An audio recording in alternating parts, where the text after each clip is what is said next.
छत्रपती संभाजीनगरच्या नावाचा इतिहास माहीत आहे का तुम्हाला? चला मी सांगतो. त्यापूर्वी माही स्टुडिओ या यूट्यूब चॅनलला सबस्क्राईब करा आणि तुम्ही जर हा व्हिडिओ इंस्टाग्रामवरती बघत असाल तर माही स्टुडिओ या इंस्टाग्राम पेजला फॉलो करा.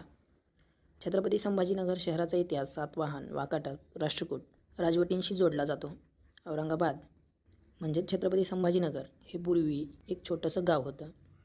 इसवी सन 1610मध्ये मलिक अंबर या अहमदनगरच्या निजामाच्या वजिराने खडकी हे शहर वसवले, ज्याच्या भोवतालच्या नदी, तळे, सरोवरे यांचा वापर या शहराच्या जलव्यवस्थापनात केला. याला नहर योजना म्हणून ओळखले जाते. पुढे मलिक अंबरच्या मृत्यूनंतर त्याच्या मुलाने 1633मध्ये खडकीचे नामांतरण फतेहपूर असे केले. पुढे औरंगजेबाने 1653मध्ये या शहराचे नाव बदलून औरंगाबाद असे केले.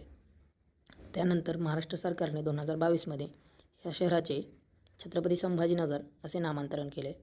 मित्रांनो, तुम्हाला छत्रपती संभाजीनगर या शहराचा इतिहास जर आवडला असेल तर या व्हिडिओला लाईक करा आणि आपल्या इतिहासप्रेमी मित्रांना तसेच छत्रपती संभाजीनगरकरांना शेअर